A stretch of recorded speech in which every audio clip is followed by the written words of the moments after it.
गुरुर्विष्णुः गुरुदेवो महेश्वरः गुरु साक्षात् परः ब्रह्म तस्मै श्री गुरुवे नमः। वेदान्तदेशकटाक्षि विवृद्धबोधं कान्तो वैन्द्रियमनः करुणैकपात्रं वत्सान्ववाय मनोज्ञगुणे ऋतुभ्यं भक्तां भजामि कृपादिभयङ्करार्यम्। ॐ गणान्त्वा गणपतिगुं हवामहे कविं कवीनामुपवस्रवस्तमम् ज्येष्ठराजं ब्रह्मणां ब्रह्मणस्पदान शृण्वन्नोतिभिः सीदसादनं महागणाधिपतये नमः। ॐ भूर्भुवस्सुवः तत्सवितुर्वरेण्यं भर्गो देवस्य धीमहि धियो यो नः प्रचोदयात् स्वाहा। भूर्भुवस्सुवः तत्सवितुर्वरेण्यं भर्गो देवस्य धीमहि धियो यो नः प्रचोदयात् स्वाहा। ॐ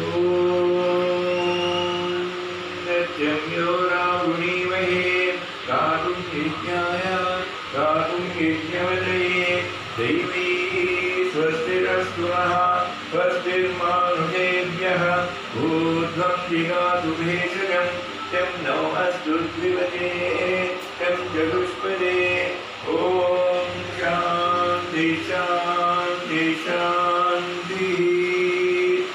हरिः ॐ सहस्रशीर्षा पुरुषः स्वाहा सहस्राक्षः सहस्रवात् स्वाहा भूमिं विश्वतो वृत्वा स्वाहा अर्चदिष्टशशाङ्गुलं स्वाहा पुरुषये वेदगं सर्वं स्वाहा यद्भूतं यच्च भव्यं स्वाहा पुरामृतत्वशेषानः स्वाहा यदन्नेनातिरोहति स्वाहा एतावानस्य महिमा स्वाहा अतो ध्यायागुंस्य पुरुषः स्वाहा पादोस्य विश्वाभूतानि स्वाहा त्रिपादस्यामृतं दिवि स्वाहा भागापुरस्वाद्यमुदाजहार चक्रप्रविद्वान् प्रजितस्य तस्सः तमेवं विद्वानमृतिः भवति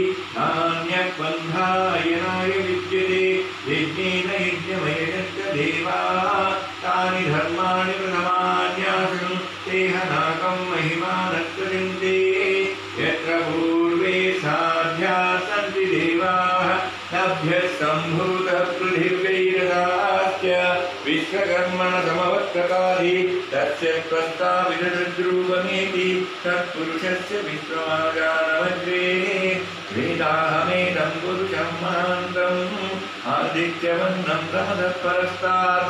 हरिः ॐ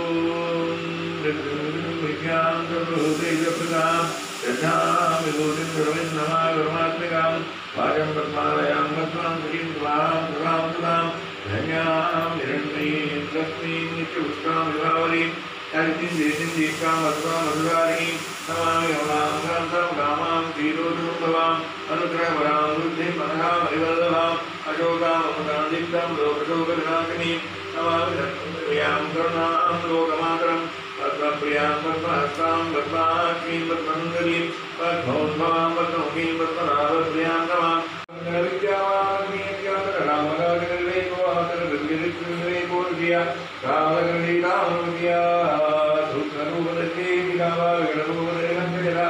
भीमरूपधर्यमारे रामचंद्र के काज सवारे रघुवीर रघुवीराय रघुपति के बहुत